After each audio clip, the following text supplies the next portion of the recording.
గాని పెద్ద పెద్ద గుది బండలు వారి వీపు మీద మోసుకొని తిరగలేక సొమ్మసిల్లిపోయి పడిపోతున్న వారిని చూశారు. మరికొంతమంది యవనస్తులు రకరకాల బలహీనతల చేత బంధించబడి, కాళ్ళు చేతులు పెద్ద పెద్ద పలుపు తాళ్లతో కట్టబడి, వారంతా కూడా చిన్న భిన్నమైపోయి మనశ్శాంతి సమాధానం లేకుండా తిరుగులాటం నేను చూశాను. అప్పుడు నేను అడుగుతున్నాను దేవదూతని, ఏంటి ప్రజలు ఇలా ఉన్నారు? What happened this the place lord, and please and show the what we will do for us. ఈరోజు నా కొరకు నువ్వు ఏం చేయబోతున్నావో నాకు నువ్వు బయలుపరచు అన్నప్పుడు ఆ దేవదూత చెప్పింది, ఈరోజు నువ్వు చూస్తూ ఉండగానే ఈ వర్తమానం అయిపోయే లోపల ప్రజలను బంధించిన ప్రతి బంధకాలు నేను తెంచేయబోతున్నాను అన్నది. ప్రజల మెడల మీద ఉన్నటువంటి పెద్ద పెద్ద గుది బండలు, వారు మోసుకొని తిరుగుతున్న పెద్ద పెద్ద గుది బండలను, వారు మోయ సఖ్యము గారైనటువంటి భారభరితమైనటువంటి పెద్ద పెద్ద రాతి బండలను నేను తుత్తు నీరు చేయబోతున్నాను. I will destroy and crush heavy to the stone as the burden in their weep. వారి వీపుల మీద ఉన్నటువంటి మహాభయంకరమైన గుది బండలను నేను తుత్తు నీరు చేయబోతున్నాను. ఈ రాత్రి దేవుని ఉద్దేశం ఏంటో తెలుసా? బంధించబడిన వారిని విడిపించబోతున్నాడు, బంధకాలలో ఉన్న వారిని విడుదల చేయబోతున్నాడు, చీకట్లో ఉన్న వారిని వెలుగులోకి రప్పించబోతున్నాడు, చెరసాలలో ఉన్న వారికి విడుదల కలుగు చేయబోతున్నాడు. అంధకార సంబంధమైనటువంటి రకరకాల చీకటి శక్తుల చేత బంధించబడిన వారికి ఈ రాత్రి నజరేయుడైన యేసుక్రీస్తు ప్రభు మహా గొప్ప విడుదల దయచేయబోతున్నాడు. కొట్టండి చెప్పండి గట్టిగా, మహా గొప్ప విడుదల. It's a great and deliverance. After this message you shall see that in your own eyes. నీ కళ్ళతో నువ్వు చూడబోతున్నావు, నీ కళ్ళతో నువ్వు చూడబోతున్నావు. ఈ రాత్రి నేను చూస్తుండగా దేవుని దూత ఇక్కడ నిలబడి ఉన్నది. నీ జీవితంలో దేవునికి ఉన్నటువంటి ఒక ప్రణాళిక, నీ పట్ల దేవునికి ఉన్న ఒక ప్రణాళిక ఎంత గొప్పదో నేను చెప్తున్నాను. దేవునికి ఈ విశ్వం అంతా ఎంత పెద్దదంటే అంత పెద్దది. ఈ విశ్వంలో దేవుడు నీ పట్ల ఒక ప్రణాళిక కలిగి ఉన్నాడు. ఈ విశ్వంలో నీవు నేను నాని చాలా చిన్న అణువు. ఎంత అణువు అంటే చాలా చిన్న అణువు, ఒక చిన్న అణువుతో సమానం. ఆయనకి భూమి జూపిటర్లను చూస్తే దాదాపు 1 మిల్లీ సెకండ్ అంత సైజు ఉంటుందంట జూపిటర్లను చూస్తే భూమి. ఇక ఆ భూమిలో ఉన్న మనుషుడు ఇంకంటికి కనబడతాడు లేదో ఆలోచించి చూడండి. కానీ మనిషిని వెతుక్కుంటూ, ఈ యొక్క నరుడు వెతుక్కుంటూ, ఈ విశ్వ ప్రణాళికలో దేవుడు ఒక ప్రణాళిక కలిగి ఈ యొక్క పాపమైనటువంటి నరుణ్ణి వెతుక్కుంటూ, బంధించబడిన ఈ నరుణ్ణి వెతుక్కుంటూ, నరరూపధారి అయినటువంటి నజరేయుడైన యేసు భూమి మీద అడుగు పెట్టడమే మహా అద్భుతము. కొట్టు చప్పట్లు గట్టిగా. భూమి మీద అడుగు పెట్టడమే మహా అద్భుతం. ఈ రాత్రి దేవుని యొక్క ఉద్దేశము, ఈ రాత్రి నీ జీవితంలో గొప్ప కార్యాన్ని చేయబోతున్నాడు. నాతో పాటు దయచేసి చూడండి, వాక్యంలో ద్వితీయోపదేశకాండము 32వ అధ్యాయము 40వ వచనం. నేను తలతలలాడు నా ఖడ్గమును నా చేత పట్టుకొని, వాద్యము న్యాయము చేత పట్టుకొని నా శత్రువులకు ప్రతీకారము చేయుటకు కలుగు చేసేదను, నన్ను ద్వేషించు వారికి ప్రతిఫలం ఇచ్చేదనని రాయబడింది. మళ్ళా నేను చదువుతున్నాను, గమనించండి. ద్వితీయోపదేశకాండము 32వ అధ్యాయము 40వ వచనం. నేను తలతలలాడు నా ఖడ్గమును నూరి నా చేత న్యాయము పట్టుకొని ఎడల నా శత్రువులకు ప్రతీకారము కలుగు చేసేదను. ఈ రాత్రి నా దేవుడు తలతల నూరేటువంటి ఒక ఖడ్గాన్ని చేత పట్టుకొని ఉన్నాడు. యోహాన్ గారు, తలతల నూరేటువంటి ఒక ఖడ్గము దేవదూత ఇక్కడ నిలబడి ఉన్నది. ఆ దేవదూత యొక్క ఉద్దేశం ఏంటంటే, అనగా శత్రువులకు ప్రతీకారం చేయడానికి. దేవుని యొక్క ఉద్దేశము తలతలలాడు ఒక ఖడ్గాన్ని చేత పట్టుకుని ఉన్నది. అబేన్, it is the flashing of the sword అని రాయబడింది ఇంగ్లీష్ లో. ఆ దేవదూత యొక్క ఉద్దేశం ఏంటంటే, ఒక ఖడ్గాన్ని ధరించుకొని ఉన్నది. ఈ ఖడ్గము ధరించుకున్న దేవదూత ఈ భూలోకానికి ఎందుకు వచ్చిందనంటే, ఈ దేవదూత పేరు తలతలలాడు ఖడ్గము. ద్వితీయోపదేశకాండం 32వ అధ్యాయం 40వ వచనంలో, తలతలలాడు నా ఖడ్గమును నూరి నా శత్రువులకు నేను ప్రతీకారము చేస్తాను. I have to vengeance to my enemies. ఈ రాత్రి దేవుని యొక్క ఉద్దేశం ఏంటో తెలుసా? శత్రువులకు ప్రతీకారం చేయడానికి, అనగా తలతలలాడే దేవుని ఖడ్గము ఇక్కడ నిలిచి ఉన్నది. దేవుని ఖడ్గం ఇక్కడ నిలబడి ఉన్నది. ఈ రాత్రి నీ వాక్యాన్ని గమనించాలని నేను కోరుకుంటున్నాను. దేవదూత ఎందుకు ఈ తలతల్లాడే నూరే ఖడ్గాన్ని తీసుకొని భూలోకానికి వచ్చిందంటే శత్రువులకు ప్రతీకారం చేయడానికంట. శత్రువులకు ప్రతీకారం చేయడానికి అనగా న్యాయము చేయడానికి భూలోకానికి వచ్చింది. ఏమిటి న్యాయము? ఎవరి శత్రువులకు ప్రతీకారం చేయడము? అపవాది అయినటువంటి శాతానుడు యేసుక్రీస్తు ప్రభువుని గెత్సెమనే తోటలో పట్టుకున్నాడు. ఆయన పట్టుకొని తీసుకెళ్లి పిలాతు మందిరంలో నిలబెట్టి ఈయనకి సిలువ వేయండి, సిలువ వేయండి, సిలువ వేయండి అని కేకలు వేయటట్టు చేశాడు. శత్రువైన శాతాను అనుకుంటున్నాడు రేపు ఉదయానికి ఇక యేసు ప్రభు ఉండడు. ఎందుకంటే రేపు ఉదయానికి ఆయన సిలువలో వేలాడుతాడు, ఆయన చనిపోతాడు. ఎందుకంటే ఆయన వడ్రంగి వాని కుమారుడు, యేసేపు కుమారుడు, మరియమ్మ కుమారుడు, సాధారణమైన మనిషి. నేను ఆదామును పట్టుకున్నాను, ఆదామును ఏదైనా తోటలో నేను జయించగలిగాను. ఆదాము యొక్క చేతిలో ఉన్న అధికారం అంతా ఇప్పుడు నా చేతికి వచ్చింది. కాబట్టి మొదటి ఆదామైనటువంటి వ్యక్తి ఓడిపోయాడు, కడపటి ఆదామైనటువంటి క్రీస్తు కూడా ఇప్పుడు ఓడిపోతాడని యేసుక్రీస్తు ప్రభువుని ఆ పిలాతు మందిరంలో నిలబెట్టినప్పుడు ఈ శత్రువైన శాతాను యేసుక్రీస్తు ప్రభు చుట్టూ చేరి గేలి చేస్తుంది. దాదాపు 600 మంది సైనికులు ఆ రాత్రి యేసుక్రీస్తు ప్రభువు మీద అనగా ఉమ్మి వేయడం ప్రారంభించారు. అది ఉమ్మి వేయడం ప్రారంభించారు. ఆయన ముఖమంతా ఉమ్ము చేత నింపబడిపోయింది. కోడా దెబ్బలు తీసుకొని వచ్చి ఆయన వీపును నాగటి చాలా వల్లే దున్నేశారు. ఇప్పుడు ఆయన వీపంతా రక్తసికమైపోయింది. బినో క్రీస్ అనేటువంటి ఒక ముళ్ళున్నాయి అరబ్ దేశంలో, బినా క్రీస్ట్. ఆ యొక్క ముళ్ళును తీసుకొచ్చి వాటిని కిరీటం లాగా అల్లి యేసు ప్రభు తల మీద పెట్టి ఒక పెద్ద రెల్లుని తీసుకొని వచ్చి ఆయనకి ఆ కిరీటం పెట్టి దబ దబ దబ దబ మోదారు. ఆ ముళ్ళకి యేసుక్రీస్తు ప్రభు యొక్క కరతలేక కొన్ని, మెదడు భాగంలో కొన్ని, మరికొన్ని కళ్ళల్లో నుంచి ఆయన రక్తము చిమ్మింది. ఆయన ముఖమంతా రక్తవర్ణంగా మారిపోయింది. ముఖమంతా మనుషులు ఉమ్మి వేసి ఆయన యొక్క ముఖమంతా జాలువారిపోయింది ఉమ్ము చేత. మనుషుల యొక్క కక్ష కార్పణ్యాల చేత ఆయన వీపును కొరడా దెబ్బలతో కొట్టినప్పుడు నాగంటి చాలు వల్లే దున్నబడింది. ఆయన శరీరం అంతా నలగొట్టబడి వ్యాధిగ్రస్తులుగా వ్యసనాక్రాంతులుగా ఆయన సిలువలోకి వెళ్తూ ఉన్న సమయం అది. శత్రువు అనుకుంటున్నాడు, నేను ఇక యేసుక్రీస్తు ప్రభువుని చంపేశాను, ఇక యేసు ప్రభు ఇక లేడు, యేసు ప్రభు లేడని శత్రువు లోపల చేరి కేరింతలు కొట్టుకుంటున్నాడు. వాడి యొక్క కోపం అందరితో చావకుండా యేసుక్రీస్తు ప్రభు సిలువలో ఉన్నప్పుడు కూడా నువ్వు నిజంగా దేవుని కుమారుడైతే కిందకు దూకు అంటే శాతానుడి ఉద్దేశం ఏంటి? వాడిని ప్రేరేపించి నువ్వు కిందకు దూకంటే ఈయన ఒకవేళ కిందకు దూకేస్తే ప్రజలకు రక్షణ కార్యం ఉండకూడదని, రక్షణ సమాప్తం అయిపోవాలని, పాప క్షమాపణ ఉండకూడదని, మనుషులు చెరలోనే ఉండాలని, ఆదాము యొక్క అతిక్రమాల చేత మనుషులు చచ్చినట్టు కడపటి ఆదాయమైన క్రీస్తు ద్వారా కూడా మనుషులు చంపబడాలని అప్పుడు కూడా శాతానుడు ప్రేరేపించాడు.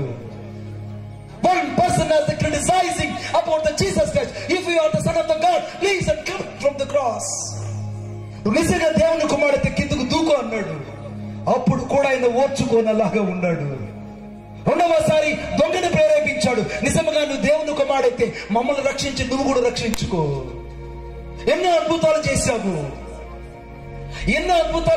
నువ్వు నిజంగా దేవుని కుమారుడైతే నువ్వు మమ్మల్ని కాపాడు, ఇప్పుడు నిన్ను నువ్వు కాపాడుకొని రెండవ దొంగ ద్వారా కూడా మరలా యేసుక్రీస్తు ప్రభుని ప్రేరేపించాడు సిలువ కార్యాన్ని నశింప చెయ్యాలని.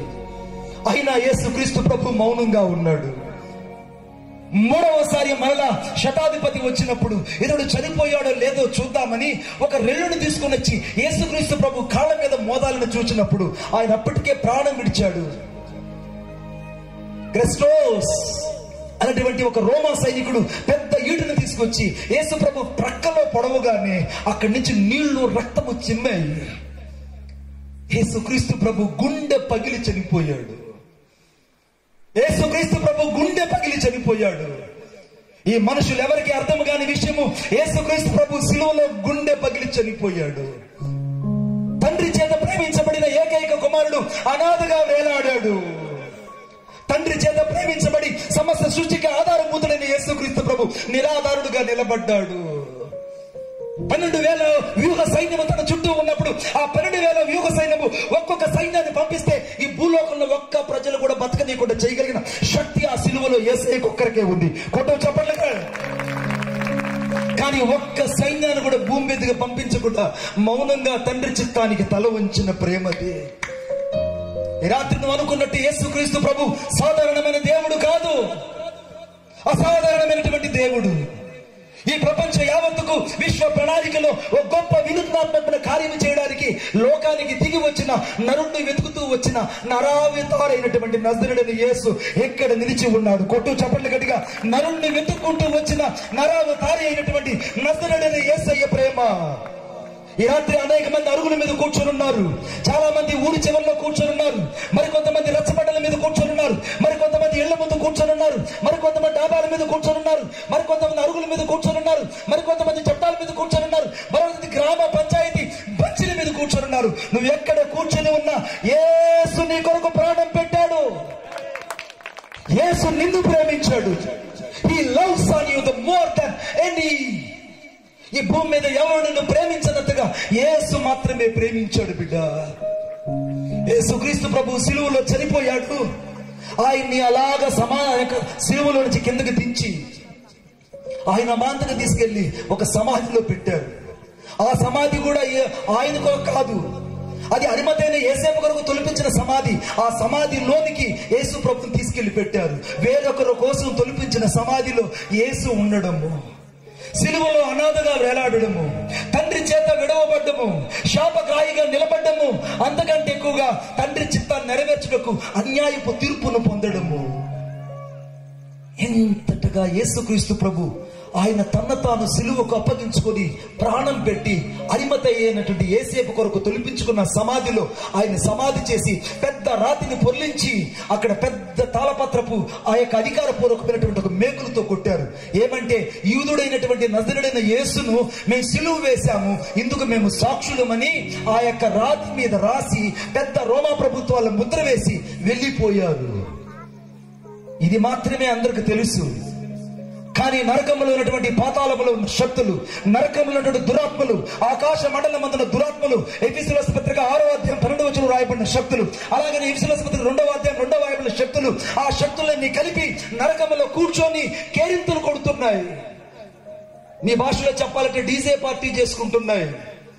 అవి డీజే పార్టీ చేసుకుంటున్నాయి. వాటి యొక్క పార్టీ ఏంటంటే యేసుని మేము చంపేశాము, దేవుని కుమారుడైన యేసును చంపేశాము, ఒట్రంగవాని కుమారుడిలాగా చచ్చిపోయాడు. ఇప్పుడు యేసు ప్రభు ఇక లేడు, ఇక ఆయన పేరు ఇక వినబడదు, సమాధిలోకి వెళ్ళిపోయాడు, ఆయన చచ్చిపోయాడని లోపల శాతానుడు వాని దూతలు అందరూ నరకంలో డీజే పార్టీ చేసుకుంటారు. తమ్ముడు డీజే పార్టీ కొట్టగలరు?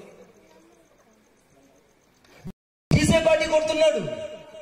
శాతానుడు వాని దూతలందరూ డీజే పార్టీ కొట్టుకుంటుంటే ఎఫెసీయుల పత్రిక 2వ అధ్యాయంలో రాయబడింది, ఆయన భూమి యొక్క క్రింద భాగములకు దిగినని అర్థం ఇచ్చుచున్నదని రాయబడింది. భూమి యొక్క క్రింద భాగాలకు దిగాడట యేసు ప్రభు. ఇప్పుడు యేసు ప్రభు భూమి యొక్క క్రింద భాగాలకు దిగాడు అంటే ఆయన పాతాళంలోకి దిగాడు. ఎందుకు పాతాళంలోకి దిగాడనంటే ప్రకటన గ్రంథం 1వ అధ్యాయము అనగా 13వ వచనం రాయబడింది, అనగా నరకము యొక్క పాతాళం యొక్క తాళపు చెవులు నేను అధికారం పూర్వకంగా కలిగి ఉన్నానని రాయబడింది ఇంగ్లీష్ తర్జుమాలో. ఇప్పుడు యేసుక్రీస్తు ప్రభు చేతికి పాతాళం యొక్క చేతులు, పాతాళం యొక్క తాళపు చెవులు ఆయన చేతిలో ఉన్నాయి. ఇప్పుడు తాళపు చెవులు ఆయన చేతుల్లో ఉన్నాయి. శాతానుడు నరకములో పెద్ద డీజే పార్టీ చేసుకుంటున్నాడు. వాడు పార్టీ ఎలా ఉంటుందో మీకు తెలుసు. పెద్ద డీజే పార్టీ చేసుకుంటుంటే కొంచెం బాగా డీజే పార్టీ చేసుకుంటున్నాడు. డీజే పార్టీ చేసుకుంటుంటే యేసుక్రీస్తు ప్రభు వారి మధ్యలోకి వెళ్ళి నిలబడ్డాడు. నిలబడితే వాళ్ళు అన్నారు, ఒక పక్క సూసైడ్ చేసుకునే దురాత్మ, ఒక పక్క వ్యభిచారం చేత ప్రేరేపించబడిన దురాత్మ, మరొకసారి దొంగతనాలకు ప్రేరేపించే దురాత్మ, ఈ లోకంలో యవనస్తులు పాడు చేసే దురాత్మ, యవనస్తులు ఫోటోగ్రఫీ వీడియోస్ కోసం వాళ్ళు ప్రేరేపించి పాడు చేస్తున్న దురాత్మ, రకరకాల దురాత్మలని యేసుక్రీస్తు ప్రభు చుట్టూ చేరి గేలి చేయడం ప్రారంభించాయి. యేసుక్రీస్తు ప్రభు వారి యొద్ద మౌనముగా నిలబడి ఉన్నాడు. బొచ్చు కత్తిరించి వారి ఎదుట గొర్రె పిల్ల ఏ రీతిగా మౌనంగా ఉంటుందో యెషయా గ్రంథం 53వ అధ్యాయం ప్రకారంగా యేసుక్రీస్తు ప్రభు అక్కడ నరకములో మౌనంగా నిలబడ్డాడు. యేసుక్రీస్తు ప్రభు మౌనంగా నిలబడ్డాడు. 2 రోజులు గడిచిపోయాయి.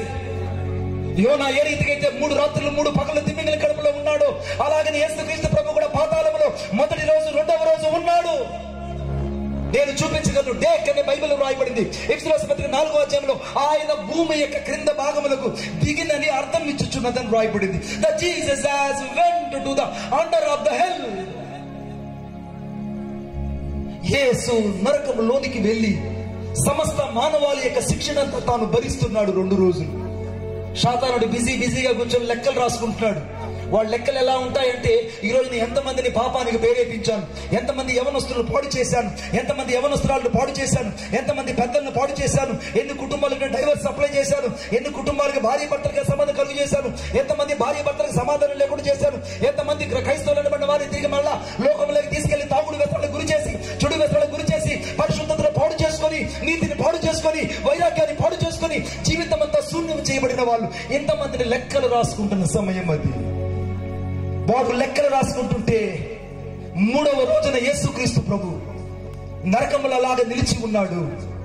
ఒక్కసారిగా పరలోకంలో నుండి తండ్రి యొద్ద నుంచి ఒక శబ్దం వచ్చింది, కుమారుడా, కుమారుడా, నువ్వు విజయుడవు, నీవు మరణమును జయించిన వాడువు, లే, నువ్వు పాతాళాన్ని జయించిన వాడువు, తిరిగిరా అని అనగానే యేసుక్రీస్తు ప్రభు ఒక్కసారి నరకపు శక్తులను ఇలాగ విరచిమ్ముకొని లేచి ఒక్కొక్క దురాత్మను రోమా 16:20 ప్రకారంగా కాళ్ళ కిందేసి చితక తొక్కి పైకి లేచాడు. కొట్టు చప్పట్ల గట్టిగా. ఒక్కొక్క దురాత్మను, ఒక్కొక్క తాగుడు దురాత్మను, ఒక్కొక్క వ్యభిచార దురాత్మను, ఒక్కొక్క చెడ్డ దురాత్మను ఆయన కాళ్ళతో చితక తొక్కి ఆయన వాటిని జయించి పైకి లేచాడు. యేసుక్రీస్తు ప్రభు. నీకు తెలుసా, సాతానుడు బిజీగా లెక్కలు రాసుకుంటుంటే యేసుక్రీస్తు ప్రభు అక్కడికి వెళ్ళి, what are you doing Satan, ఏం చేస్తున్నావు నువ్వు ఇక్కడ అని అంటే, వాడు అన్నాడు, అమ్మో యేసు తిరిగి లేచాడా అని అంటుంటే ఇంకొక పిల్లది పరిగెత్తుకొని వచ్చి, ఇదిగో పునరుత్థానుడైన యేసు వచ్చాడు, పునరుత్థానుడైన యేసు వచ్చాడంటే సాతాను అనుకుంటున్నాడు, అమ్మో పునరుత్థానమైన పదమే నిలలేదు. I could not hear to the resurrection of the name. పునరుత్థానం అనే మాట నేను వినలేదే.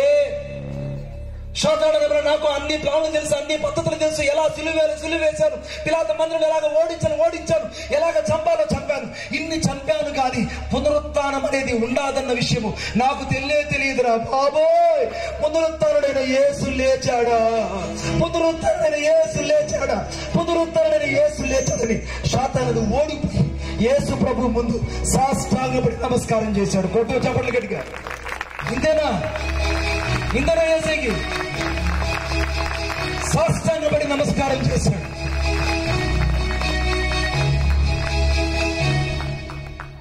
అప్పుడు యేసుక్రీస్తు ప్రభు వాడి సాయి చూసి, అరే సాతాను, నువ్వు ఓడిపోయావురా, నువ్వు విజయుడు కాదు. ఎందుకంటే రోమా 16:20 ప్రకారంగా నేను నా కాళ్ళ కింద చితక తొక్కాను అని వాడి చేతిలో ఉన్న తాళపత్ర గ్రంథాలన్నీ తీసుకున్నాడు. ఆ గ్రంథాలలో ఏముందంటే, ఆదికాండం 1వ అధ్యాయం 2వ అధ్యాయంలో ఏదైనా తోటలో ఆదాము సంతకం పెట్టించాడు. నేను ఓడిపోయాను, నీ పాపానికి ప్రేరేపించబడి ఆ పండు నేను తిన్నాను, కాబట్టి నేను దిగమరిపోయాను, కాబట్టి ఇక నేను ఓడిపోయిన వ్యక్తినని ఆ వ్యక్తి సంతకం పెట్టిన ఆ తాళపత్రపు గ్రంథాలన్నీ యేసయ్య సాతానుడి చేతుల్లో లాక్కొని వాడిని పట్టి తెచ్చి బహాటంగా వేడుకు కనపరిచాడు. కొట్టు చప్పట్లు.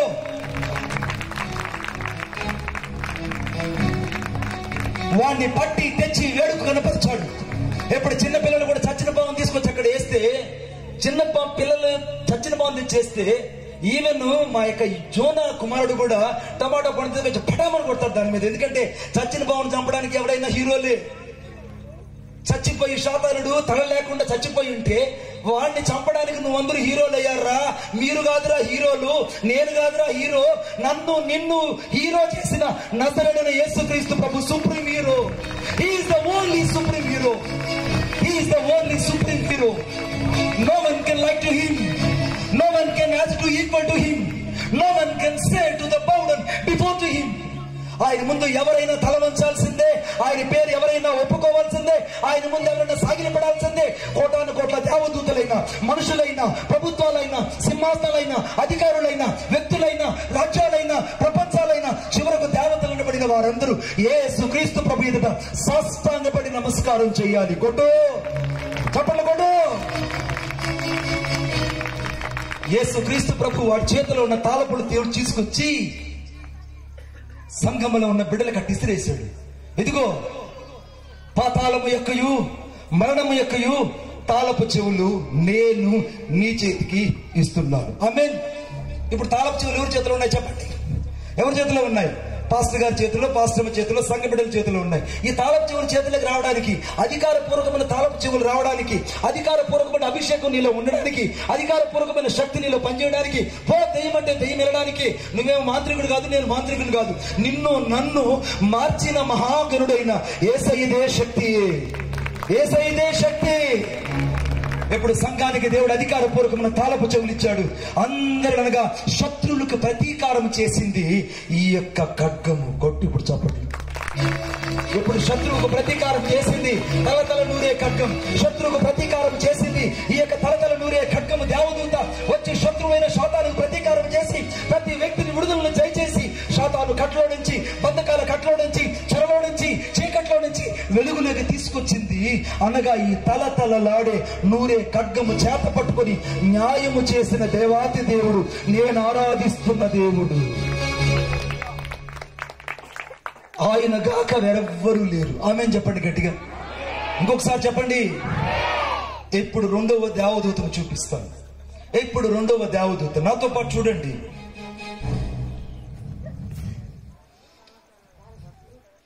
యెహోషువ గ్రంథం 5వ అధ్యాయం 13వ వచనం. ఏమా? యెహోషువ గ్రంథం 5వ అధ్యాయం 13వ వచనం. ఒకరోజు యెహోషువ యెరికో ప్రాంతంలో వెళ్తూ ఉన్నాడు. నేను చెబుతాను చూడండి. యెరికో ప్రాంతంలో యెహోషువ వెళ్తుంటే ఈ దూసిన ఖడ్గం, ఈ యొక్క యెరికో ప్రాంతానికి యెహోషువ వెళ్తుంటే యెహోషువ వెళ్తూ ఉన్నాడు. ఒక దేవదూత ఒక ఖడ్గం ధరించింది. ఆ దేవదూత చాలా ఎత్తుగా ఉన్నది. ఇంతమందిగా తలతల నూరే ఖడ్గాన్ని ధరించిన దేవదూత ఎలాగ నిలబడిందో అలాగనే యెహోషువ కూడా యెరికో వైపు వెళ్తూ ఉంటే ఆ యెరికో దగ్గర ఒక దేవదూత నిలబడింది. ఆ దేవదూత ఇలాగ ఖడ్గం చేత పట్టుకుంది. ఖడ్గము ఇలా చేత పట్టుకొని యెహోషువతో పాటు అందరూ వెళ్తూ ఉంటే మార్గం మధ్యలో యెహోషువ గ్రంథం 5వ అధ్యాయం 13వ వచనం ప్రకారంగా ఒక దూసిన ఖడ్గం చేత పట్టుకున్న ఒక దేవదూత అమాంతంగా మార్గం మధ్యలో నిలబడి ఉన్నది. ఆ మార్గం మధ్యలో ఆ దేవదూత దగ్గరికి యెహోషువ వెళ్ళి, నీవు మా పక్షంగా ఉన్నావా, శత్రువుల పక్షంగా ఉన్నావా? నువ్వేమో దూసిన ఖడ్గాన్ని చేత పట్టుకుని ఉన్నావు, నువ్వు మా పక్షంగా ఉన్నావా? Are you in my side or to the enemy side?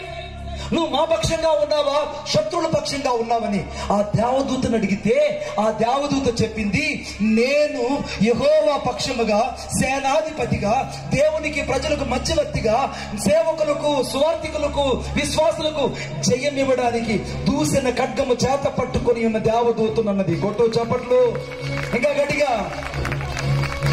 ఈ రాత్రి దూసిన ఖడ్గము కలిగిన దేవదూత ఎందుకు నిలబడిందో తెలుసా? అపజయాలతో కూరుకుపోయిన బిడ్డలకు దేవుడు విజయాన్ని ఇవ్వడానికి. ఎవరి కళ్ళ ముందైతే నువ్వు శత్రువును జయించలేక ఓడిపోయావో, ఏ శత్రువు చేత పదే అవమానించబడి పడిపోతున్నావో, ఏ శత్రువు చేతిలో ఓడిపోయి ముమ్మార్లు నువ్వు పడిపోయి పతనా వ్యవస్థలో ఉన్నావో, ఆ పతనా వ్యవస్థలో ఉన్న శత్రువుల చేతిలో నువ్వు పడకుండా ఈ రాత్రి నా దూసిన ఖడ్గము చేత పట్టుకున్న దేవదూత నీ పక్షంగా నిలబడి ఆ శత్రువును సంహరించి నీకు విజయాన్ని ఇవ్వడానికే దూసిన ఖడ్గం చేత పట్టుకున్న దేవదూత ఇక్కడికి వచ్చింది. అప్పట్లో ఇంతేనా యేసయ్యకి? ఇంతేనా?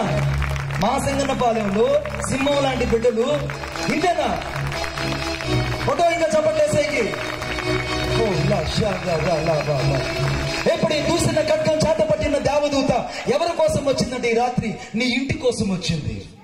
నేను దేవునాత్మతో నింపబడి చెప్తున్నా, నువ్వు ఇంటికి వెళ్లే లోపల నీ ఇంటి ముందు ఒక దేవదూత నిలబడి ఉంటుంది. నీకిక ఓటమంటూ ఉండదు, నీ పిల్లలకి ఇక అనారోగ్యం ఉండదు, నీ పిల్లలకి ఇక వ్యాధి ఉండదు, నీ ఇంట్లో ఇక తెగులు ఉండదు, నీ ఇంట్లో ఇక శాపాలు ఉండవు, నీ ఇంట్లో ఇక కరువు గాని, కాటకాలు గాని, యుద్ధాలు గాని, ఆర్థిక ఇబ్బందులు గాని, వ్యసనాలు గాని, కీడు గాని, అసమాధానం గాని ఇక ఉండనే ఉండదు. ఆ దేవదూతను ఇంటికి పోగానే నీ ముందు ఇలా ఖడ్గం ధరించి నీ ఇంటి ముందు నిలబడి నిన్ను కాపలా కాస్తుంది. కోటో చప్పట్ల గట్టిగా. నిన్ను నీ బిడ్డలు ఈ రాత్రి దేవుడు దూసిన ఖడ్గము చేత పట్టుకొని దేవుడు నిన్ను కాపాడబోతున్నాడు. దూసిన ఖడ్గం చేత పట్టుకొని దేవుడు నిన్ను భక్షించబోతున్నాడు. దూసిన ఖడ్గం చేత పట్టుకొని దేవుడు నిన్ను అభిషేకించబోతున్నాడు. భయపడకో. యెహోషువతో ఆ దేవదూత చెప్పిన మాట ఏంటో తెలుసా? నేను యెహోవా పక్షమున్న సేనాధిపతిగా నేను వచ్చి ఉన్నాను. నేను సేనాధిపతిగా వచ్చాను యెహోవా పక్షముగా. ఈ రాత్రి దేవుని పక్షంగా ఉన్న వాళ్ళందరికీ దేవుడు విజయాన్ని ఇచ్చునుగాక. విశ్వాసులందరికీ దేవుడు విజయాన్ని ఇచ్చునుగాక. బైబిల్ చేత పట్టుకుని వచ్చిన ప్రతి ఒక్కరికి విజయాన్ని ఇచ్చునుగాక. సెల్ ఫోన్ లో కూడా బైబిల్ చదువుతున్న వారికి దేవుడు విజయాన్ని ఇచ్చునుగాక. చేతులు పట్టుకొని చేతులు ఊపలేని వారికి కూడా దేవుడు విజయాన్ని ఇచ్చునుగాక. ఈ రాత్రి నా యేసు క్రీస్తు ప్రభు ఒక అత్యధికమైన విజయాన్ని ఇవ్వడానికి దూసిన ఖడ్గం చేత పట్టుకున్న దేవదూత ఇక్కడికి వచ్చిందనే వాళ్ళు హల్లెలూయా చెప్పండి. ఎవరు వచ్చారు ఇప్పుడు మన ఊరికి? దూసిన ఖడ్గము చేత పట్టుకుని ఉన్న ఒక దేవదూత. ఈ రాత్రి ఈ దేవదూత యొక్క ఉద్దేశం ఏంటంటే తన ప్రజలు ఎవరు కూడా అవమానాలు కలుగు చేయకుండా, ఖడ్గము పట్టిందనంటే ఇక శత్రువు ఇక మీ ఇళ్లలో ఉండడు. ఆమేన్.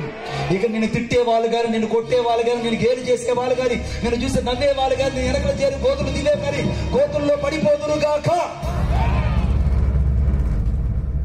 మూడవ ఖడ్గాన్ని చూపిస్తాను, రండి నాతో పాటు చూడండి.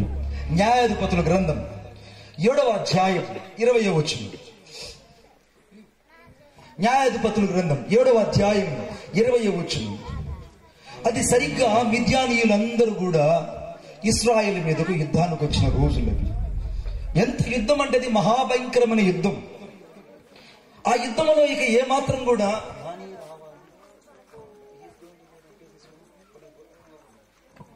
సో అక్కడ జరిగిన సంఘటన ఏంటంటే ఆ యొక్క మిద్యానీయులందరూ కూడా ఇశ్రాయేలు మీదకు యుద్ధానికి వచ్చారు. మిద్యానీయులు చాలా బలం ఎక్కువ. మిద్యానీయులకి చాలా బలం ఎక్కువ. నువ్వు గమనించవో లేదో, లోకానికి బలం ఎక్కువ, దేవుని బిడ్డలకి బలం ఎక్కువ అంటే చూసేదానికి లోకానికే బలం ఎక్కువ ఉంటుంది. వాళ్ళ కారులు ఉన్నాయి, నీకు కారులే. వాళ్ళకి బంగ్లాలు ఉన్నాయి, నీకు బంగ్లాలే. వాళ్ళకి బంగారు ఉంది, నీకు బంగారులే. వాళ్ళకి విలువ ఉంది సమాజం, నీకు విలువలే. కానీ వీటన్నిటికంటే ముఖ్యంగా యేసయ్య నీతో ఉన్నాడు. యేసయ్య నీతో ఉన్నాడు. ఇప్పుడు పక్కన వాళ్ళు చెప్దామా? పక్కన వాళ్ళు చెప్దాం, ఈరోజు ఈ వాక్యం నా కోసమే. మీరు గట్టిగా చెప్పట్లే. ఈరోజు ఈ వాక్యం నా కోసమే. ఈరోజు ఈ వాక్యం నా కోసమే. ఈరోజు ఈ వాక్యం నా కోసమే. ఇప్పుడు ఆ యొక్క మిద్యానీయులందరూ యుద్ధానికి వస్తే యెహోషువ ఇక్కడ గిద్యోను అనే వ్యక్తి మాత్రము ఆ మిద్యానులకు భయపడెళ్ళి గానుగు చాటును దాక్కొని ఉన్నాడు. ఆ గానుగులు దొల్లగొట్టేటువంటి ఆ గోధుమల గానుగు చాటును వెళ్ళి దాక్కొని ఉన్నాడు. చాలా మంది రాత్రి దేవుని వాక్యం ప్రకటించబడుతుంటే దాక్కొని ఉన్న వాళ్ళు ఉన్నారు. వాళ్ళు ఎందుకు దాక్కున్నారంటే కొంతమందికి డినామినేషన్ భేదాభిప్రాయం, కొంతమందికి సిద్ధాంతాల భేదాభిప్రాయం, కొంతమందికి మతపరమైన భేదాభిప్రాయం, కొంతమందికి సంఘాల భేదాభిప్రాయం, రకరకాల భేదాభిప్రాయాలు ఉన్నాయి. కానీ ఆ ఉన్న వారందరికీ నేను చెప్పే ప్రియమైన మాట ఏంటంటే యేసే రక్షకుడు. మనందరికి ఒకే బైబిల్, ఒకే దేవుడు. సంఘానికి శిరస్సు యేసుక్రీస్తు ప్రభువే. నీవు నేను సంఘంలో ఒక అంగంగా ఉన్నాము. నిన్ను నన్ను రక్షించిన నజరేయుడైన యేసుక్రీస్తు ప్రభువే. మనుషులు కల్పించుకున్న మానవ పద్ధతులకు మనుషులు బందీలుగా మార్చబడి ఒకరినొకరు ద్వేషించుకుంటున్న రోజుల్లో బతుకుతున్నావు బిడ్డ. నువ్వైనా కట్టుబాట్లు తెంచుకొని యేసు కొరకు స్వతంత్రంగా అందరితో కలిసి పరిచర్య చేయి. కొట్టు చప్పట్లు గట్టిగా. అందరితో కలిసి పరిచర్య చేయి. అందరితో కలిసి పరిచర్య చేయి. దాని అంటుంటారు, నువ్వు పెంతుకొస్తున్నాడు. నేను అన్నాను, నేను పెంతుకొస్తుంది పెంతుకొస్తుంది. ఆమె నేను బాప్టిస్టుల దగ్గరికి వెళ్తే బాప్టిస్టోని, నేను లూథరన్ల దగ్గరికి వెళ్తే లూథరన్నోని. అర్థమైందా? నేను బక్సింగర్ ఫెలోషిప్ వెళ్తే బక్సింగర్ ఫెలోషిప్ అండి. బ్రదర్కి వెళ్తే బ్రదర్ని. నువ్వు ఎక్కడికి నన్ను తీసుకెళ్తా వెళ్ళిపోతావు. ఎందుకంటే be a Roman, be a style in the Rome. ఆమె నువ్వు బతికితే రోమ్ లో బతుకు, లేకపోతే బతికితే రోమ్ లాగానే జీవించు. ఆమె నువ్వు రోమియుడు లాగా ఉండాలనేది దేవుని ఉద్దేశం. ఈ రాత్రి దేవుడు నిన్ను కోరుకునేది ఏంటంటే ఎక్కడెక్కడ నువ్వు దాక్కుని ఉన్నావో దాక్కుని ఉన్న నీవు ఈ రోజు బయటకు రావాలి. ఆమె కొంతమందికి ఒక భయం ఉంటుంది. నేను చెప్తాను చూడండి. కొంతమందికి ఏం భయం ఉంటుందంటే మేము యేసయ్య దగ్గరకు వస్తే ఆయన మమ్మల్ని వాడుకుంటాడా మణిబాబు గారు, ఆయన మమ్మల్ని వాడుకుంటాడా అంటారు. కొంతమంది యేసయ్య దగ్గర రావాలంటే మాకు కాస్త డబ్బులు ఉండాలి కదా అంటారు. కొంతమందికి పిలుపు ఉంటుంది, సేవకు వెళ్ళరు. కొంతమంది పరిచర్య చేయాలనుకుంటారు, సేవ చేయలేరు. కొంతమందికి సేవ చేయాలనిపిస్తుంది, సేవకు ముందుకు వెళ్ళలేరు. రకరకాల ప్రాబ్లమ్స్ అన్ని వారి జీవితంలో ఎందుకు వచ్చాయనంటే వారికి దేవుడు అర్థం కాలేదు. They can't understanding to about the Jesus Christ. If you are they understanding the Jesus, they will be go to the preach the word of God. వాళ్ళు ఎందుకు అర్థం చేసుకోలేకపోతారంటే యేసుకి అర్థం కాలేదు, యేసు వారికి అర్థం కాలేదు. మీకు అద్భుతమైన మాట చెప్తాను. అనగా యేసుక్రీస్తు ఒక శిష్యులు మొత్తం 12 మంది అంటే ఇస్కరియోతు యూదా ఒకటి వెళ్ళిపోయాడు. ఇస్కరియోతు యూదా తర్వాత అనగా అపొస్తలుల కార్యము 1వ అధ్యాయం 20వ వచనం ప్రకారంగా అక్కడ మత్తయి అనే ఇంకొకరిని యాడ్ చేసుకున్నారు. మొత్తం 12 మంది అయ్యారు. ఈ 12 మందికి యేసుక్రీస్తు ప్రభు అర్థం కానంతగా ఒక అపొస్తలుడు పౌలుకి అర్థమయ్యాడు. కొట్టు చప్పట్లు గట్టిగా. ఎందుకు అపొస్తలుడు పౌలుకి అర్థమైతే యెరూషలేము ఇల్లరిక వరకు ఆయన చేసినంత సువార్త ఎవరు చేయలేదు. ఆమేన్ చెప్పండి గట్టిగా. ఏ శిష్యుడు కూడా చేయలేదు. పేతురు సంఘం మీద పునాది కట్టుకుని సంఘాన్ని కట్టాడు, కానీ పేతురుకి అర్థం కానంతగా, యోహానికి అర్థం కానంతగా, యాకోబుకి అర్థం కానంతగా, ఆంద్రేయకి అర్థం కానంతగా ఒక అపొస్తలుడు పౌలుకి యేసు ఎందుకంత అర్థమయ్యాడంటే యేసుక్రీస్తు ప్రభు దగ్గరికి తన జీవితాన్ని తీసుకుని వెళ్ళాడండి. ఈ రాత్రి పరిశుద్ధాత్ముడు ఒక ప్రశ్నని వేయనేమో, నిజంగా దేవునికి నువ్వు జీవితాన్ని ఇవ్వగలుగుతున్నావా? ఇప్పటిదాకా నువ్వు మనుషులకి ఇచ్చావు, ఇప్పటిదాకా నువ్వు మతాలకు ఇచ్చావు, ఇప్పటిదాకా కులాలకు ఇచ్చావు, ఇప్పటిదాకా డినామినేషన్లకు ఇచ్చావు, రకరకాల వాటికి నువ్వు సమయాన్ని నీ యొక్క జీవితాన్ని అంతా ఘనంగా పెడుతూ వచ్చావు. యేసుకి ఎప్పుడైనా నువ్వు జీవితాన్ని ఇచ్చావా? Are you will give your opinion of the life to the hand of the Jesus Christ? యేసుక్రీస్తు ప్రభువుకు నిజంగా నువ్వు జీవితాన్ని ఇచ్చావా? యేసు ప్రభువుకు నువ్వు జీవితాన్ని ఇవ్వకపోతే నీ జీవితంలో విజయం ఉండదు బిడ్డ. డబ్బుంటే సేవ చేయలేవు. కొంతమంది అనుకుంటారు డబ్బుతో సేవ చేస్తామని. డబ్బుతో సేవ చేయలేవు. ఈ మీటింగ్స్ పెట్టడానికి ఒక్క చిల్లి గవ్వ పైసా కూడా మా దగ్గర లేదు, కానీ విశ్వాసపు నిధి అయిన నజరేయుడైన యేసును చూచి ఈ మీటింగ్స్ ఆరంభించాం. కొట్టండి చప్పట్లు గట్టిగా. ఈ మీటింగ్ కి యేసే కృపను ఇస్తాడు. ఈ మీటింగ్ కి యేసే సమస్తం ఇస్తాడు. ఎలా ఇస్తాడో అది నీకు వద్దు, ఇచ్చే దేవుడు ఇస్తాడు. ఆమేన్. వచ్చిన దేవుడు వచ్చి నిలబడ్డాడు. ఆమేన్ చెప్పండి గట్టిగా. మరి వచ్చిన దేవుడు వచ్చినట్టుగా చచ్చిన మొహంతో నువ్వు ఉన్నావేంద్ర నాయన? వచ్చిన దేవుడు రానే వచ్చాడు, చచ్చిన మొహంతో నువ్వెందుకున్నావు? చెప్పండి చెప్పండి. ఈ వాక్యం నా కోసమే. Just take. సో ఈ వాక్యం నా కోసమే, నా కోసమే. ఎంత అద్భుతం పడుతుంది. నాకంటే ముందుగా షార్ప్ అయిపోయారు. నా కోసమే ఇది, నా కోసమే, నా కోసమే ఇది, నా కోసమే, నా కోసమే ఇది, నా కోసమే, నా కోసమే ఇది, నా కోసమే. పక్కన వాళ్ళు చెప్పండి చెప్పండి చెప్పండి చెప్పండి. నా కోసమే ఇది, నా కోసమే, నా కోసమే ఇది, నా కోసమే. ఈ రోజంతా వాక్యమంతా నా కోసమే, ఈ రోజంతా వాక్యమంతా నా కోసమే, నా కోసమే ఇది, నా కోసమే. ఆమేన్. Same we to continue up to the last. ఆమేన్. సో ఇప్పుడు పక్కన చెప్పండి, నా కోసమే ఈ వాక్యం అక్క.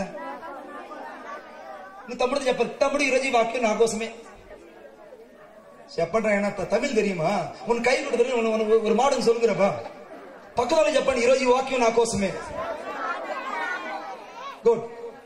ఇప్పుడు గిద్యోను ఆ యొక్క గానుగు చాటును నివసిస్తున్నాడు. అక్కడ గిద్యోను ఏమంటాడంటే, నేను పిరికివాడిని, మిద్యాని మీద యుద్ధానికి వెళ్ళలేను, ఆ యుద్ధానికి వెళ్తే నేను విజయం పొందలేనని అక్కడ గిద్యోను అనుకుంటున్నాడు. కానీ గిద్యోను గురించి దేవుడు ఏమనుకుంటాడు ఆకాశంలో నుంచి అయితే, గిద్యోను నువ్వు గానుగు చాటును దాక్కున్నంత మాత్రాన, నువ్వు మనుషుల దగ్గర అలైనంత మాత్రాన, నువ్వు సమాజానికి భయపడి ఇళ్లలో కూర్చున్నంత మాత్రాన, నువ్వు ఊరి జనాలకు భయపడి నువ్వు ఇంట్లో కూర్చున్నంత మాత్రాన, కులానికి వర్గానికి ధనానికి ప్రజలకు భయపడి నువ్వు అనగా యేసుక్రీస్తు ప్రభు వద్దను దూరంగా కూర్చున్నా, ఈ రాత్రి యేసయ్య కళ్ళు నిన్ను మాత్రమే చూస్తున్నాయి. కోటో చప్పట్లు గట్టిగా. యేసయ్య కళ్ళు నిన్ను మాత్రమే చూస్తున్నాయి. యేసయ్య కంటికి మరుగైనది ఏదీ లేదు. నేను ముందుగా చెప్పాను, ఈ రాత్రి యేసుక్రీస్తు ప్రభు ఇక్కడికి ఎందుకు వచ్చాడు? నశించిన దానిని వెతికి రక్షించడానికి యేసుక్రీస్తు ప్రభు వచ్చాడు. నశించిన జీవితాలు వెతకడానికి, నాశనానికి జోగుతున్న జీవితాలు వెతకడానికి, చీకట్లో కొట్టుబడుతున్న జీవితాలు వెతకడానికి, బంధించబడిన జీవితాలను బంధకాల నుంచి విడుదల దయచేయడానికి, ఈ రాత్రి చెడిపోయిన పడిపోయిన జీవితాలను, పాడై పతనా వ్యవస్థలో జీవితాలను పతాక స్థాయిలోకి ఎగరేయాలని యేసు ఇక్కడ పతాకం కట్టి నిలబడ్డాడు. కొట్టో.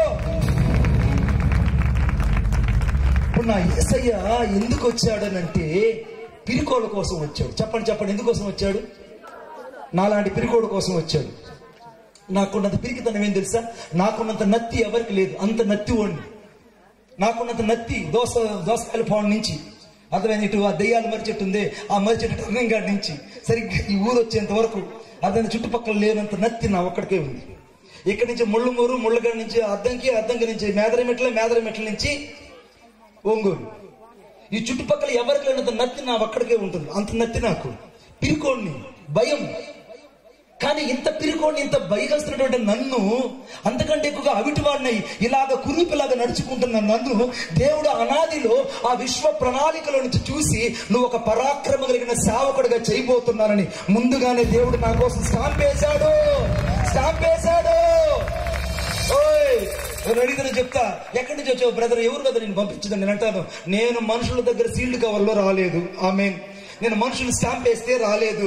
నన్ను ఇక్కడికి స్టాంప్ వేసి పంపించింది పరిశుద్ధాత్మ దేవుడు. నా కోసమే, నా కోసమే ఇది, నా కోసమే, నా కోసమే ఇది, నా కోసమే, నా కోసమే ఇది, నా కోసమే, ఈ వాక్యమంతా నా కోసమే. పక్కన వాళ్ళు చెప్పండి, ఏం చెప్పండి? ఈరోజు ఈ వాక్యం నా కోసం, ఈరోజు ఈ వాక్యం నా కోసం. నేను ఎంత పిరుకోను, నా దేవుడు అంత గొప్పోడు. ఆమెను చెప్పండి గట్టిగా. నేనెంత పడిపోయానో అంత దేవుడు నన్ను పతాక స్థాయిలో ఉంచగలడు. నేనెంత ఓడిపోయానో నాకంత విజయాన్ని ఇవ్వగలడు. ఇప్పుడు నీకులాగా నాగలాగా గిజ్జోన్ అలాగే అనుకుంటున్నాడు. గిజ్జోన్ ఎక్కడ దాక్కున్నాడంటే గానుగ చాటును దాక్కుని ఉన్నాడండి.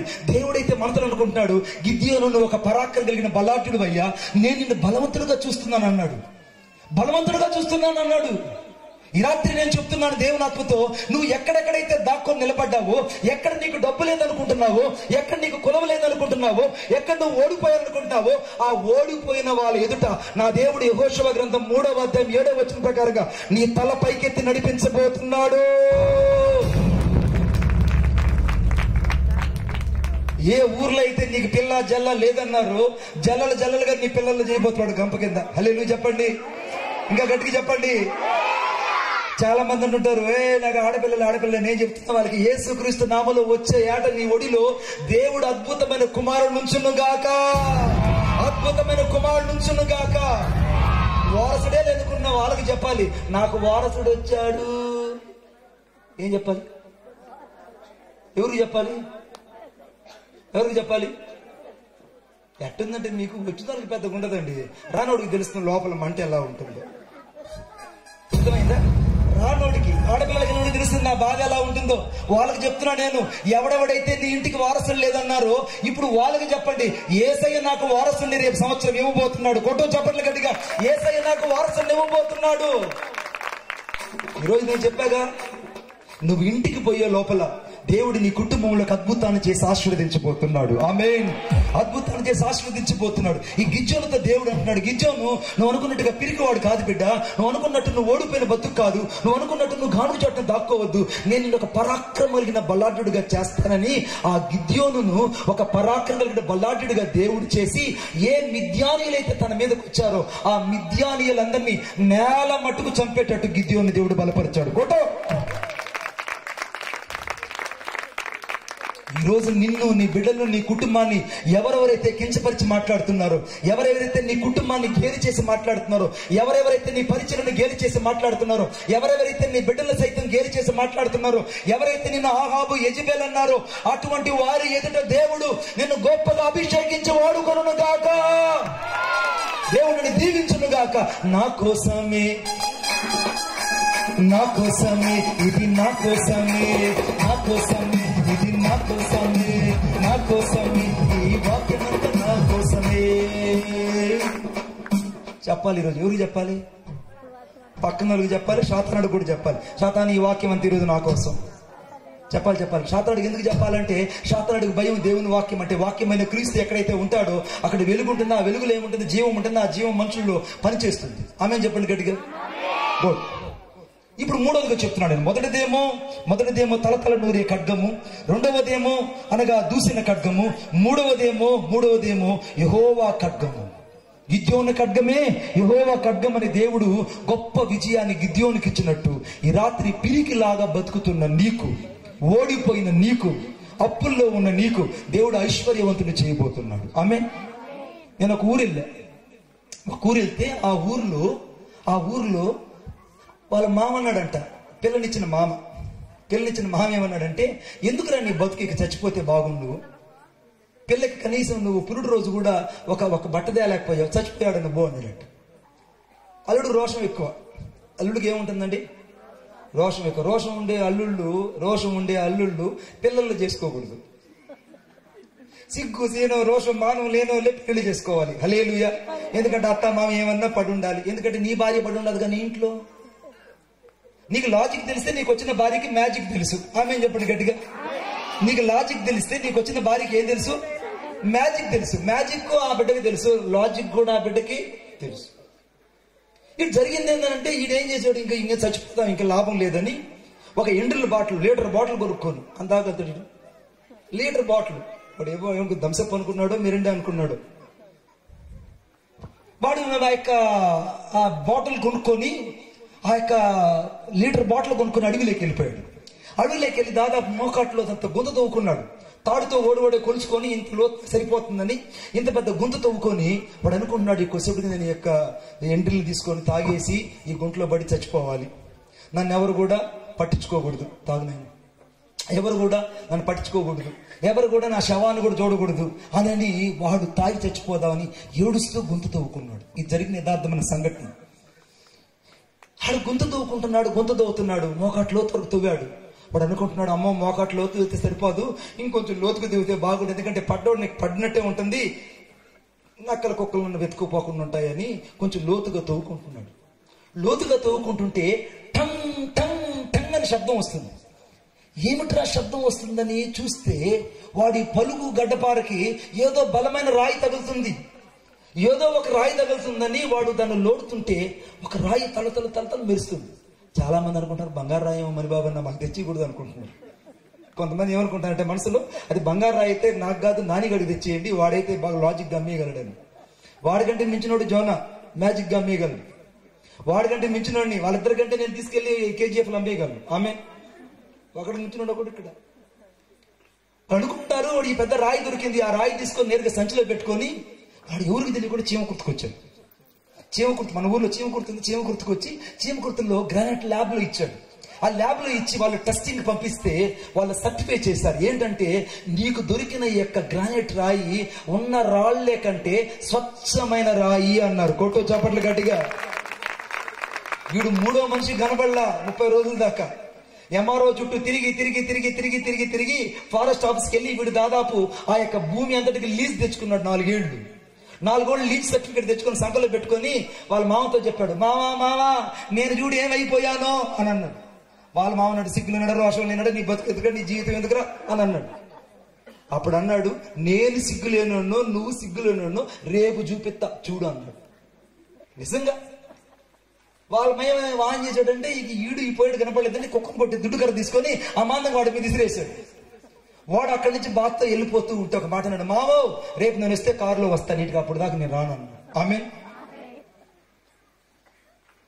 వాడు వెళ్ళగానే ఆ యొక్క క్వారీ దగ్గరికి వెళ్ళి ఈ చీమకృతులు ఉన్నటువంటి గొప్ప గ్రానైట్ అధిపతి ఒక అతను రామూర్తి నాయుడు అని, ఆయనకి ఆ గ్రానైట్ ని 2 ఏళ్లకి లీజుకి ఇచ్చాడు. 3 కోట్ల రూపాయలు లీజు డబ్బులు తీసుకొని సంచిలో వేసుకుని ఇంటికి రాగానే వాళ్ళ మామ కాళ్ళు పట్టుకుంటాడు. కొట్టు చప్పట్లు గట్టిగా, ఇంకా గట్టిగా. ఎవరెవరైతే నిన్ను తిట్టారో, ఎవరెవరైతే నిన్ను కయ్యన్నారో వాళ్ళందరూ వచ్చి నీ పాదాల మీద పడతారు. కొట్టు చప్పట్లు. నా కోసమే ఇది నా కోసమే ఈ వాక్యమంతా నా కోసమే.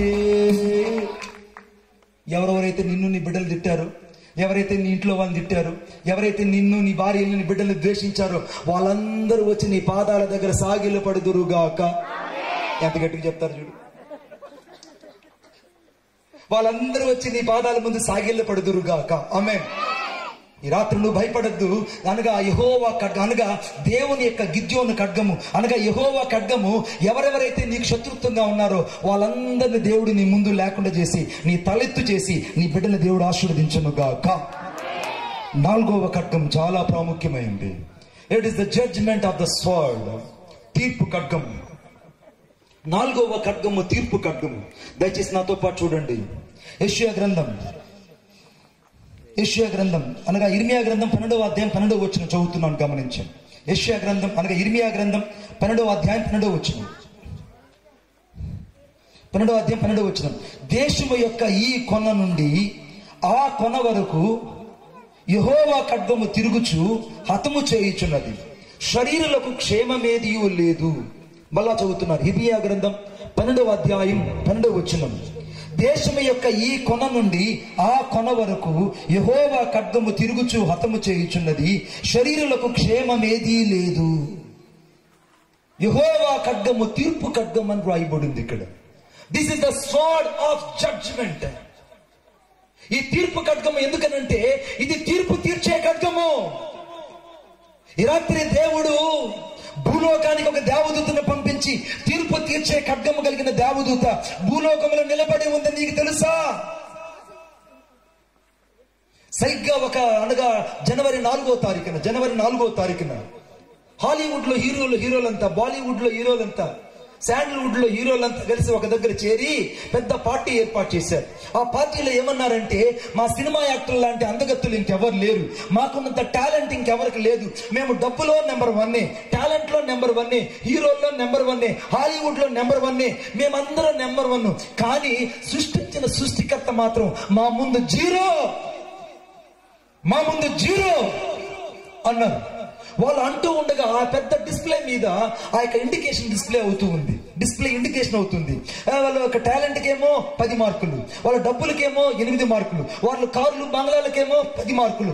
చివరికి సృష్టికర్త అయిన దేవునికి మాత్రం జీరో. మా ముందు దేవుడు కూడా జీరోనే అన్నారు. హాలీవుడ్ లో ఉన్నటువంటి యాక్టర్లంతా కోటీశ్వర్లు. సరిగ్గా జనవరి 4వ తారీఖున గొప్ప అక్కడ పార్టీ చేశారు. ఆ పార్టీలో వాళ్ళు చెప్పిన మాట ఏంటంటే, సృష్టికర్తని దేవుడు మా ముందు జీరో, మేమే హీరోలం అనుకున్నారు. సరిగ్గా జనవరి మాసం 8వ తారీఖున, ఇదే నెల 8వ తారీఖున ఒక్కసారిగా హాలీవుడ్ లో అనగా లాస్ ఏంజల్స్ మీద మంటలు కురిశాయి. మంటలు మండుకుంటూ ప్రారంభించాయి. ఇళ్ళు తగలపడిపోయాయి, కార్లు తగలపడిపోయాయి, బంగారు తగలపడిపోయింది. ఆ దేశమంతా బొగ్గుగా మారిపోయింది. కార్లు కాలిపోయాయి, ఇళ్ళు కాలిపోయాయి, డబ్బులు కాలిపోయింది. యాక్టర్లు తలదాచుకోవడానికి టీ కప్పు కోసం ఊరూరు తిరుగుతున్నారు. వాళ్ళు రక్షించే నాదులు లేక వాళ్ళ అన్నాన్ని పక్కకు పడేశారు. వాళ్ళకున్న డబ్బు మొత్తం కాలిపోయింది. కార్లు కాలిపోయాయి, బంగారాలు కాలిపోయాయి, బ్యాంక్ బ్యాలెన్స్ కాలిపోయాయి, క్రెడిట్ కార్డులు కాలిపోయాయి. చివరికి వాళ్ళు కట్టుబట్టలతో రోడ్డు మీద వచ్చి దేవుడా అని కేకలేయడం ప్రారంభించారు. ఎవరు తీర్చాలి తీర్పు? లాస్ ఏంజల్స్ లో ఉన్న ప్రజలకు ఎవరు తీర్చగలరు తీర్పు? డబ్బే ప్రధానం అనుకుంటే, డబ్బే జీవితం అనుకుంటే, డబ్బే సర్వస్వం అనుకుంటే, అందమే సర్వం అనుకుంటే, మాట నీకు సర్వం అనుకుంటే, నీ మాట పోయిన రోజు నువ్వు మూగోడు అంటావురా బిడ్డ. డబ్బు నీ దగ్గర లేకపోతే కనీసం ఎవరైతే నీ గౌరవిస్తారో గౌరవించే వాళ్ళొక్కరు కూడా నీ మీదకు రారు. మీకు ఒక మాట చెప్పినా, మనిషి చచ్చి వెళ్ళేటప్పుడు వాళ్ళ మీద డబ్బు చల్లుతారు. ఏరుకునే వాళ్ళు ఏరుకుంటుంటారు, తొక్కే వాళ్ళు తొక్కొని వెళ్ళిపోతుంటారు. దాని అర్థం ఏంటో తెలుసా? ఒరే పిచ్చోళ్ళారా, నేను కూడా డబ్బులు సంపాదించాను రా, నేను కూడా కాసులు సంపాదించాను రా, నేను కూడా పొలాలు సంపాదించాను రా, నేను కూడా డికేటీ భూములు సంపాదించాను రా, నేను కూడా ఫ్లాట్లు కొన్నాను రా, ఫ్లాట్లు కొన్నా, పాటలు కొన్నా, అన్ని చేశా, ఆఖరికి నేను చిల్లి పైసా కూడా ఎత్తుకొని పోలేకపోతున్నాను రా అని వాడు చెప్తా ఉన్నాడు. కొట్టు సాపట్లో చచ్చినోడు చెప్పే పదం అది. ఒరే, ఈ డబ్బులు నమ్ముకోవద్దండ్రా, నేను నమ్ముకుని పాడైపోయాను, ఆఖరికి నా మీద జల్లినా కూడా నాకు ప్రయోజనం లేకుండా పోతుంది, కాబట్టి డబ్బు ఎవరికి శాశ్వతం కాదని డబ్బు గురించి ఆశ కలిగిన వాళ్ళకి చెప్తున్నారు. ఆమేన్. ఈ రాత్రి దేవుని యొక్క వాక్యం చెప్తుంది, ఈ తీర్పు తీర్చే ఖడ్గము లాస్ ఏంజల్స్ మీద పడి ఆ లాస్ ఏంజల్స్ లో ఉన్న ప్రజలందరూ కూడా నేలమట్టం అయిపోయారు. లక్షల కోట్ల రూపాయలు నాశనం అయిపోయింది. మీకు అద్భుతమైన మాట చెప్తాను నేను. సరిగ్గా 2000 సంవత్సరం 2K అన్నారు. దాన్ని సైన్స్ లో ఏమన్నారు? 2K. అంతే బాబు, 2K. నాసా వాళ్ళు ఏం చెప్పారంటే, ఈ 2000 సంవత్సరం రాగానే చరిత్ర మారిపోతుంది, సమస్తము లైమైపోతుంది అన్నారు. ఆ టైంలో మన టైం జాలగా 2012లో యుగాంతం అనే ఒక సినిమా తీశారు. The days of the end అనేటువంటి సినిమా తీశారు. యుగాంతం సినిమా తెలుసా మీకు? తెలుసా? దొంగలు చెప్పరు. ఈ సినిమా తెలుసా? ఇది తెలుసా? తరకాలు ఊపుతున్నారు, దెయ్యాలు ఊపి. మరి చెప్పచ్చుగా. అక్క సెల్ ఫోన్ లో బట్టినట్టు నొక్కలు చెప్పక్క, సెల్ ఫోన్ లో బట్టినట్టు నొక్కలు చెప్పక అంటుంది. అసలే సెల్ ఫోన్ దొంగది. నీ పొదుపు చీట్లోకి వెళ్తే అన్ని లెక్కలు చూసే సెల్ ఫోన్ కదా. ఎందుకు చాలా మంది ఆడవాళ్ళు ఇళ్లలో కుటుంబాలలో మాట్లాడడం లేదంటే సెల్ ఫోన్ చేత పట్టుకొని వెళ్తున్నారు, సంబంధాలు దిగిపోతున్నాయి. ఇప్పుడు జరిగిన సంఘటన ఏంటంటే సరిగ్గా 2000 సంవత్సరంలో ఈ యొక్క గుజరాత్ లో భూజ్ అనే పట్టణంలో ఒక గొప్ప భూకంపం జరిగింది. ఆ రోజుల్లో 2000 సంవత్సరంలో నరేంద్ర మోడీ గుజరాత్ లో సీఎం గా ఉన్నాడు, ముఖ్యమంత్రిగా ఉన్నాడు. ఆ రోజుల్లో గుజరాత్ లో ఏమని తీర్మానం చేశాడంటే, క్రైస్తవులు అనే వాళ్ళు గుజరాత్ లో ఉండకూడదు, అనగా క్రైస్తవులు అనే వాళ్ళు ఎక్కడ కూడా ఇక్కడ ఉండకూడదు, క్రైస్తవులు ఎక్కడ కూడా సువార్త చెప్పకూడదు, క్రైస్తవులు అనే వాళ్ళు భూలోకంలో ఉండకూడదు, మా యొక్క గుజరాత్ రాష్ట్రంలో ఉండకూడదని ఒక జీవోని తీసుకొచ్చాడు. అప్పట్లో ఉన్నటువంటి ఇప్పటి పిఎం అప్పుడు సీఎం గా ఉన్నాడు గుజరాత్ లో. ఆ సమయంలో దాదాపు 22 మందిని క్రైస్తవులను సజీవంగా చంపేశారు, కత్తులతో పొడిచి చంపేశారు, వారిని తగలబెట్టేశారు, పెట్రోల్ పోసి తగలబెట్టేశారు, చర్చిలను కూల్చేశారు. ఇప్పుడు ఏ రీతికైతే మణిపూర్ లో దాదాపు 3000 చర్చిలను కూల్చేశారో అదేలాగిన చర్చిలన్నీ కూల్చేశారు. ఆ టైంలో 2000 సంవత్సరం జనవరి 26వ తారీఖున భూజ్ అనే పట్టణంలో గొప్ప భూకంపం వచ్చింది. ఆ భూకంపానికి 10,000 మంది చచ్చిపోయారు. 10,000 మంది చచ్చిపోయారు. ఎవరు తీర్చాలి గుజరాత్ ప్రభుత్వానికి తీర్పు? దేవుని తీర్పు ఖడ్గము గుజరాత్ రాష్ట్రం మీద పనిచేసింది కనుకనే గుజరాత్ లో ఉన్న ప్రజలకు దేవుని భయం అంటే ఏంటో తెలిసింది. కొట్టు చాపట్లు కట్టి